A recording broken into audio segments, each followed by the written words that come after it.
अगर कंपैरिजन करें रिजेक्शन के बेसिस पे तो सुपर वीज़ा की अप्रूव होने के chances probability is way higher than जो इनकम रिक्वायरमेंट है वो सिर्फ 1 साल की दिखानी होती है। हाँ। जो पेरेंट्स स्पॉन्सरशिप प्रोग्राम है जिसकी थोड़ी देर पहले बात करी उसमें तो आपको लास्ट 3 साल की इनकम दिखानी होती है। यहाँ तक कि विजिटर वीजा की बात है वो कंप्यूटराइज लाइक एक मॉडल है, आई थिंक चिनूक करके उसका नाम है, उससे वो देखते हैं एप्लीकेशंस की कौन सी एलिजिबल हैं कौन सी एलिजिबल नहीं है, क्योंकि इतनी ज़्यादा क्वान्टिटी में फाइल्स आती हैं तो सबको।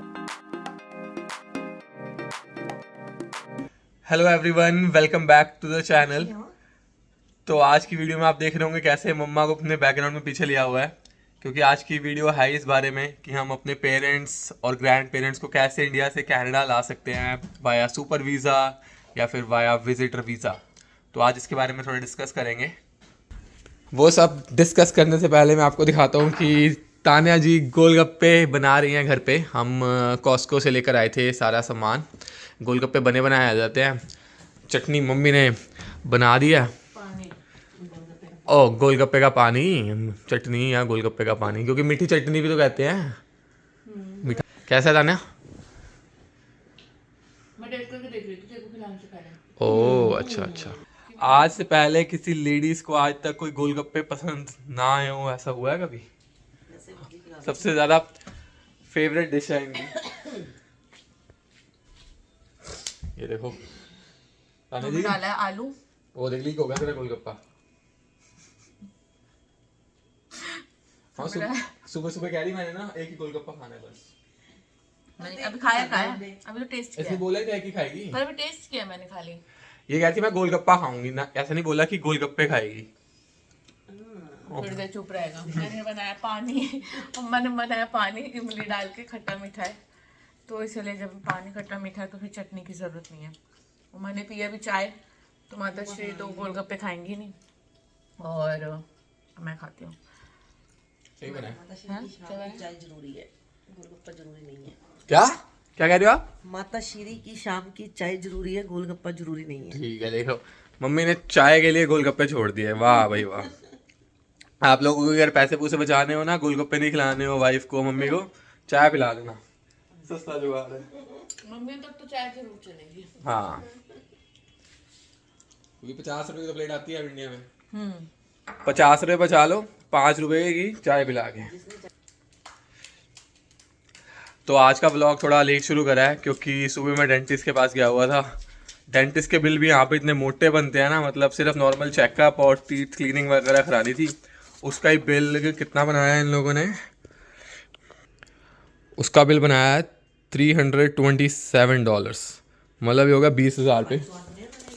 बट यहाँ पे ना थोड़ी बहुत ही चीज़ें सारी एम्प्लॉयर की तरफ से भी कवर होती है, तो मेरे को इसमें से काफ़ी तो मेरे पास से रिइम्बर्स भी हो जाएंगे, जैसे डेंटल हो गया या मसाज हो गई, कायरोप्रैक्टर हो गया। Most of the things covered होती है, depend on job to job, employer to employer. But ये पेरेंट्स की कवर नहीं होती है। पेरेंट्स के लिए सुपरविजन इंश्योरेंस लेनी होती है, बट उसमें भी ये चीज़ें नहीं कवर करते हैं। वो जैसे कोई इमरजेंसी हो, डॉक्टर के पास ले जाना हो, वो सब कवर करते हैं। उसके बाद हाँ, ये भी डिपेंड करता है आपने इंश्योरेंस कैसे लिया है, क्या लिया हुआ है। बाकी पूरी वीडियो हम धीरे धीरे एंड तक डिस्कस करेंगे कि कैसे फ़ाइल लगानी है, क्या क्या डॉक्यूमेंट चाहिए, कैसे कैसे क्या करना है, वो सब हम डिस्कस करते जाएंगे। मैं तान्या थोड़ा गोलगप्पे से फ्री हो, फिर यही है मेन इमिग्रेशन वाली बंदी। जैसे आपने हमारी थोड़ी पुरानी वीडियोस देखी होंगी, इमिग्रेशन की बात यही करती है ज़्यादातर, तो इसी से हम सलाह लेंगे और पूछेंगे कि आपने अगर अपने माता पिता को यहाँ बुलाना है कैसे बुला सकते हैं। दे दो जी अपॉइंटमेंट फिर। ठीक है। तो पुनीत के ना टैटू का थोड़ा चक्कर पड़ गया, तो उसके बारे में हम थोड़ा डिस्कस कर लेते हैं। क्या हुआ है दिखा, देखो इसका टैटू। अच्छा, इसका टैटू ना बहुत ज्यादा ना यहाँ पे लाइट हो गया है।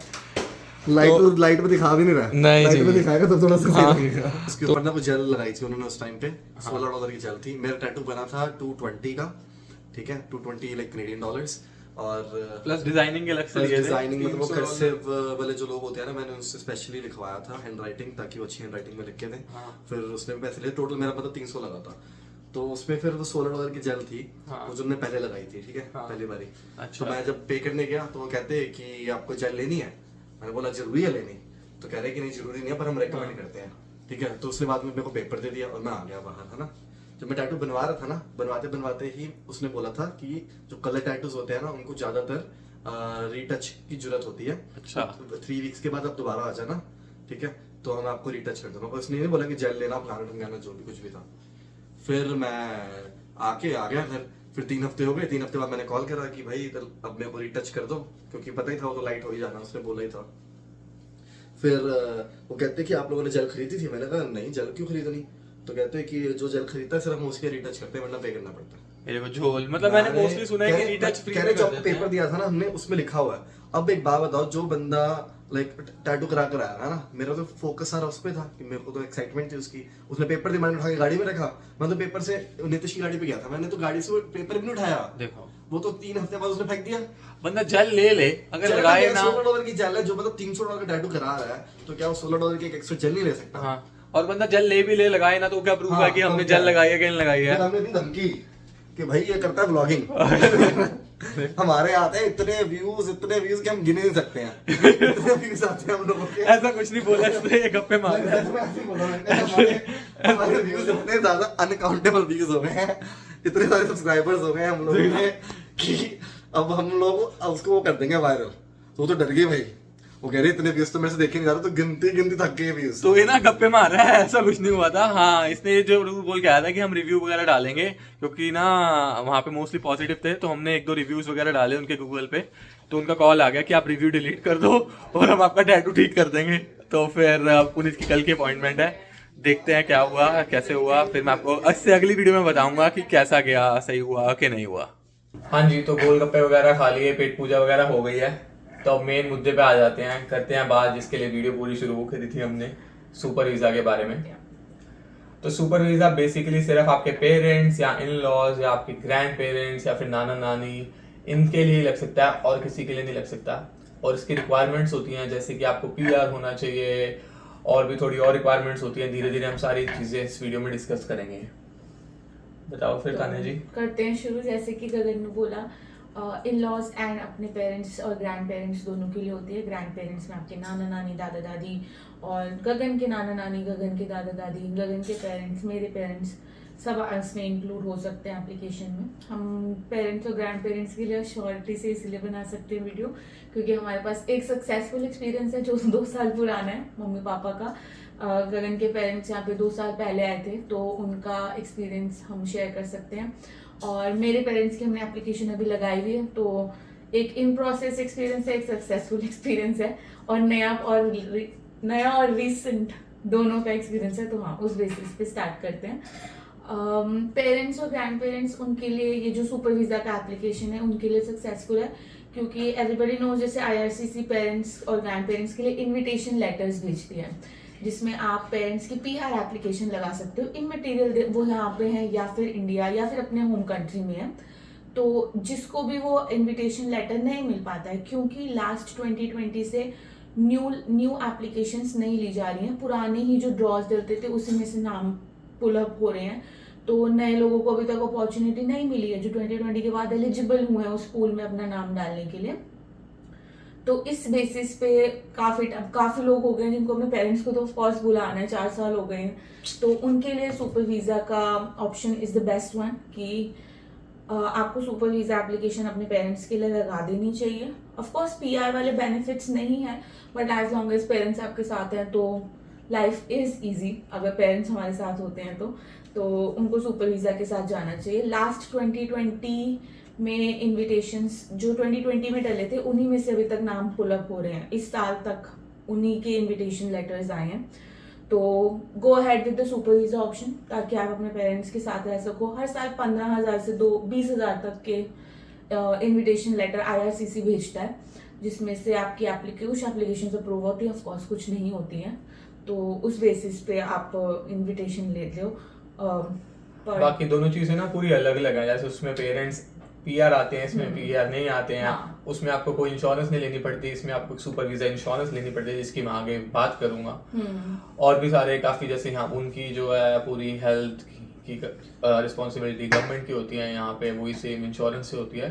तो काफी डिफरेंसेस हैं, बट ठीक है, अगर वो नहीं हो रहा तो आप सुपर वीजा तो लगाओ, उससे एटलीस्ट पेरेंट्स आ जाएंगे। हाँ, एंड सुपर वीजा में आगे हम क्या क्या डॉक्यूमेंट्स आपको चाहिए वो उसकी लिस्ट बताने से पहले बेनिफिट्स बता देते हैं सुपर वीजा के। और एक विजिटर वीजा का भी कुछ लोग कहेंगे कि हमारे पास ऑप्शन है और वो थोड़ा इजी है, बट दोनों का कंपैरिजन करते हैं। सबसे पहले तो सुपर वीजा में पहले ही होता था कि अगर किसी का वीजा लगा है 2023 से पहले जिनका वीजा लगा है या फिर पहले जो कंट्री के अंदर आ गए हैं सुपर वीजा लेके, वो 2 साल तक रह सकते थे।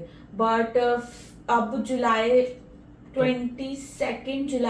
2023 के बाद जो भी लोग आए हैं उनके पास अब कंटिन्यूसली वो 5 साल तक कंट्री के अंदर रह सकते हैं।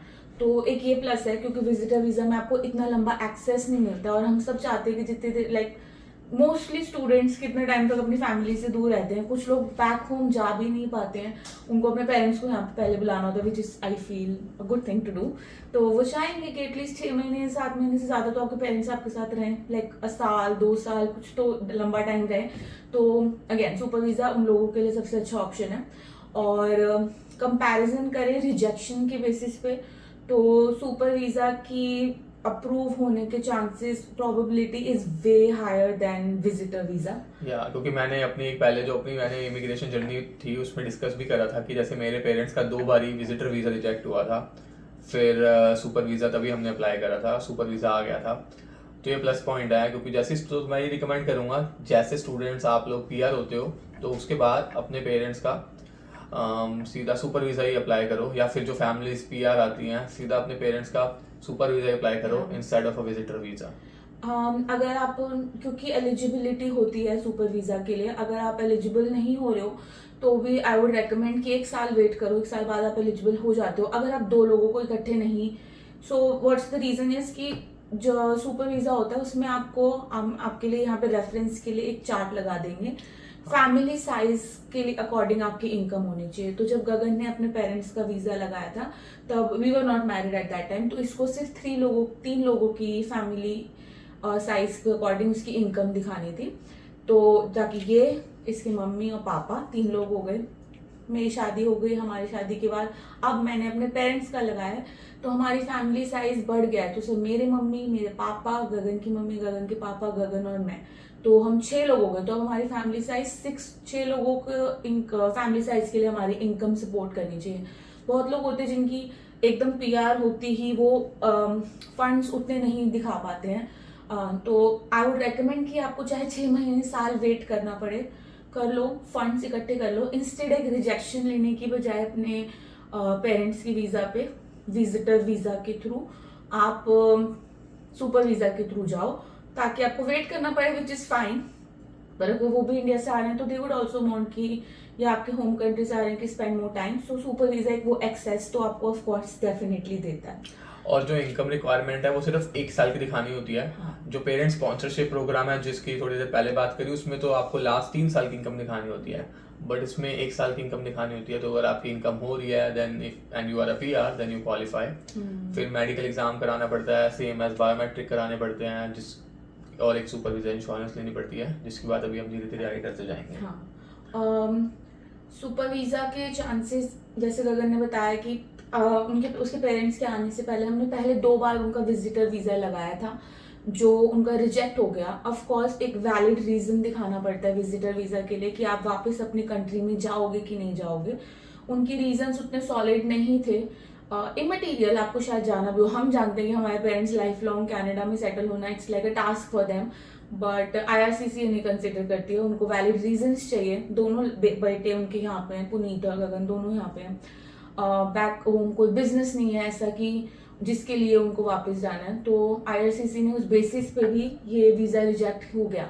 Where as in my condition मैं भी चांस ले सकती थी, मेरे पास स्टिल थोड़े ग्राउंड्स हैं दिखाने के लिए कि we have our own property, मेरी ग्रैंड मदर है वहाँ पे जो हमारे साथ रहती हैं, मेरे पापा की जॉब है वहाँ पे, मेरी बड़ी सिस्टर वहाँ पे है, बट फिर भी मेरे वीज़ा की भी कोई अश्योरेंस नहीं है कि अगर मैं उनके लिए विजिटर वीज़ा लगाऊँ अपने पेरेंट्स के लिए तो वो अप्रूव हो जाए। क्योंकि वन फैक्ट एक ये है कि जो भी सुपर वीज़ा एप्लीकेशंस IRCC में हैंडल होती हैं वो एक ह्यूमन पर्सन असाइन होता है आपके एप्लीकेशन को, वो इवेल्युएट करता है आपकी एप्लीकेशन में और उस बेसिस पे एक डिसीजन लेता है। और जहाँ तक कि विजिटर वीजा की बात है, वो कंप्यूटराइज लाइक एक मॉडल है, आई थिंक चिनूक करके उसका नाम है, उससे वो देखते हैं एप्लीकेशंस की कौन सी एलिजिबल हैं कौन सी एलिजिबल नहीं है, क्योंकि इतनी ज़्यादा क्वांटिटी में फाइल्स आती हैं तो सबको बाय ह्यूमन बीइंग नहीं करते वो, तो इससे रैंडमली एक्सेप्ट और रैंडमली रिजेक्ट हो जाती हैं। कई बार तो कुछ रीज़न समझ भी नहीं आते, तभी आपने सुना होगा कि इसकी फाइल रिजेक्ट होगी, उसका आ गया, तो ये रीज़न होते हैं। But super visa is like जैसे एक PR की फाइल लगती है, एक पर प्रॉपर एक बंदा असाइन करा जाता है, तो उससे भी चांसेस बढ़ जाते हैं सुपर वीजा आने के। एक ह्यूमन टच ऑफ कोर्स फर्क पड़ता है कि वो एक इवैल्यूएशन में बेटर होता है, एआई ही है, तो इसीलिए मेरे को लगता है कि अगर मेरे पेरेंट्स के पास ग्राउंड्स हैं भी वापस जाने के तो भी प्रोबेबिलिटी हाई है, बिकॉज एक एआई देख रहा है बैकएंड पे वो application, not a human being, तो वो सारे रीजंस इवैल्यूएट ऑफ कोर्स नहीं कर सकते। सो यही सबसे बड़ा इंपॉर्टेंट रीजन है कि विजिटर वीजा नहीं लगाना चाहिए, क्योंकि रिजेक्शन के चांसेस ऑफ कोर्स बहुत हायर हैं सुपर वीजा से।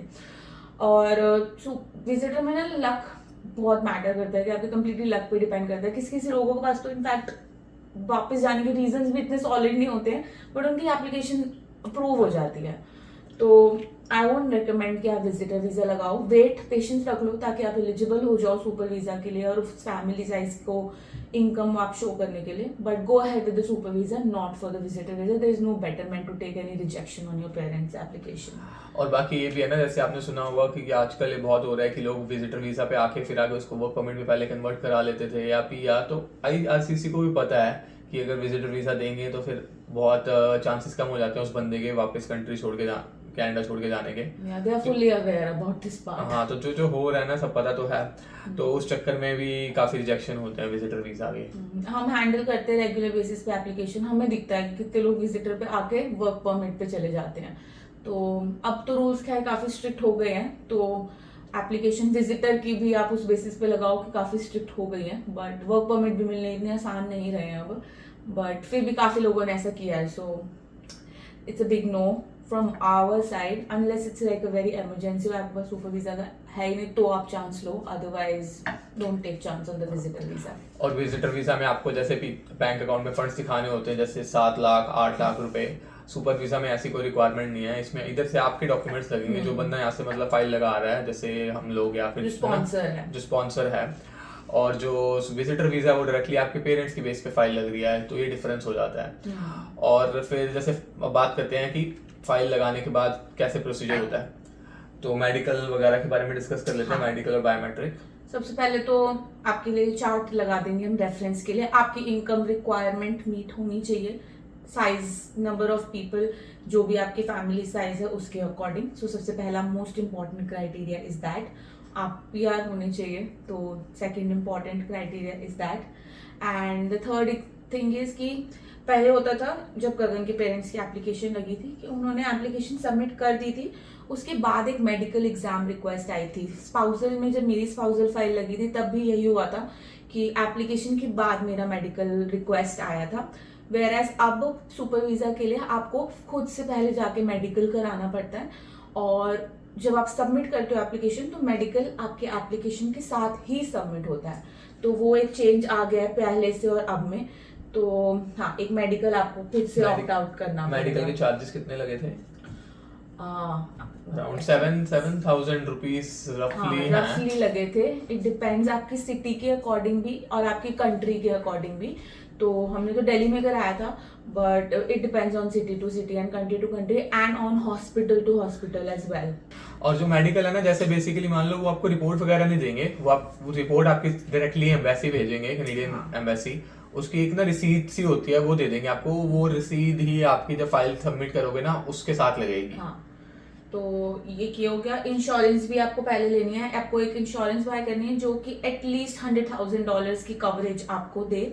सो मैंने एक इंश्योरेंस ली थी अभी $900 समथिंग। 950। सो ऐसा होता है, थोड़ी रिक्वायरमेंट्स होती है, मिनिमम आपको $100,000 तक की इंश्योरेंस लेनी है। और जब आप इंश्योरेंस लेते हो तो इंश्योरेंस एजेंट आपसे काफी सारी चीजें पूछेगा कि मान लो पीछे कोई ऐसे बड़ी कोई प्रॉब्लम है कि नहीं है, जैसे किसी को हार्ट डिसीज है, डायबिटीज है, उसके अकॉर्डिंग इंश्योरेंस के प्राइसेस वेरी करते हैं।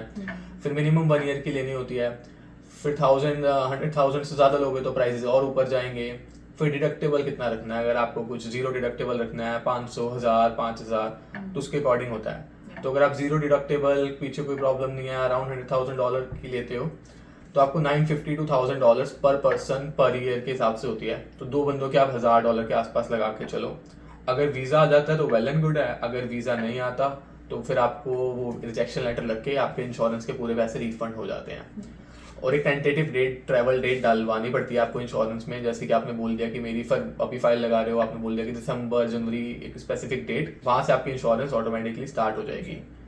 अगर आपका तब तक वीज़ा नहीं आता, जैसे आपने मान लो फॉर एग्जांपल 15 दिसंबर ट्रैवल डेट डाली है, तब तक आपका वीज़ा नहीं आया हुआ, आपकी फाइल अभी भी इन प्रोसेस है, तो आप इंश्योरेंस एजेंट को कॉल करके उस डेट को आगे एक्सटेंड करा दो। एक्सटेंड कराने के कोई चार्जेस नहीं होते, बट मेक श्योर कि आप एक्सटेंड कराओ, क्योंकि अगर एक्सटेंड कराने नहीं कराई तो आपकी फिर रिम्बर्समेंट नहीं आता, क्योंकि इंश्योरेंस स्टार्ट हो गई है।